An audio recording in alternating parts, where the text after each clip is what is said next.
My name is Brian Roach. I'm a first-year student here at Radio School of Management. My experience is in the music industry. For the last 5 years, I have been producing large-scale events with attendance ranging between 1,000 and 10,000 people. And when producing these events, our main goal has always been to try and deliver the best experience to the concert goer possible.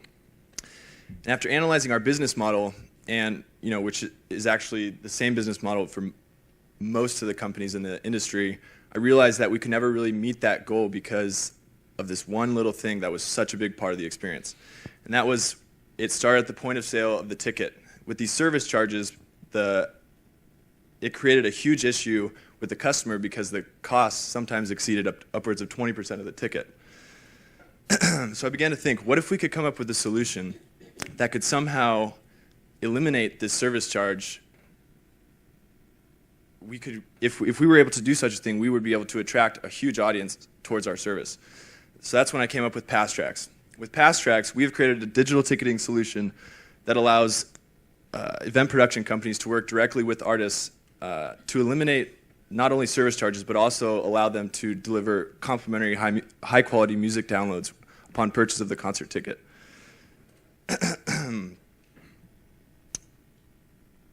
Excuse me, sorry about that.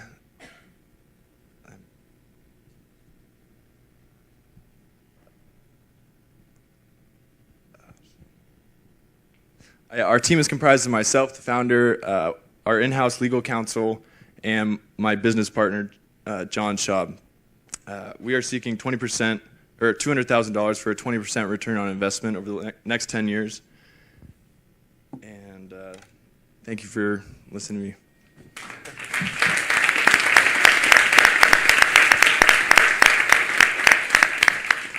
So you said you need $200,000. What do you intend to use that money for?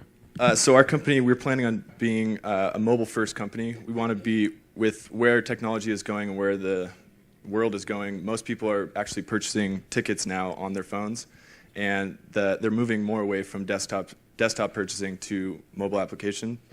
And so what we're going to be doing is developing a cross-platform application across Android devices, iPhones, tablets.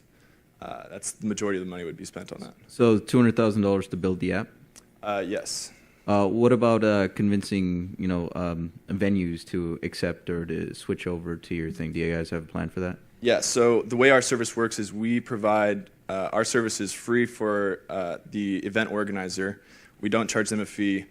The artists who are actually going to be in on this will they will be making our payout rate for the music that's included with the concert ticket is almost twice that of any competitor like iTunes or Amazon.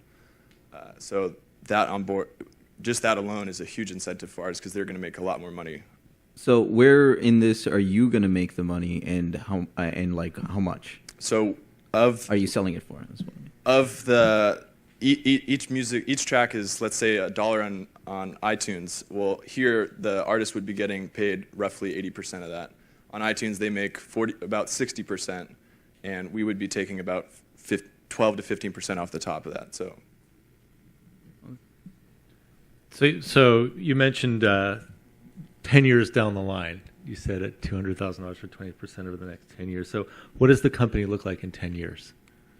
In 10 years, well, currently right now we're in private beta. We're doing our first public beta on April 6th. We have a first trial down here doing a local event with 1,500 tickets.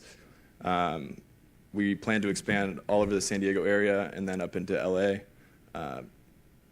In the next 2 to 3 years, I think we will be the entire West Coast, and then 5 to 10 out we'll be hopefully doing across the nation and then hopefully global.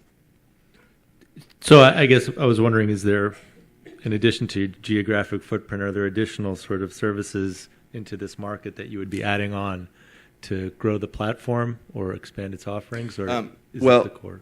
Well, so our tagline is going to be PassTracks, more than just a ticket. And 10 years down the road, we may actually enter into not only the concert or music industry. We might do other sorts of ticketing service or any sort of other ticketed event where we can somehow bundle in an incentive with the ticket.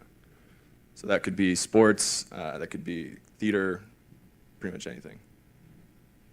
And who, if you sold the company, who do you imagine this year would buy it? I'm sorry, we're out of time. Ticketmaster. Sorry about that. Ticketmaster. Thank you, Brian.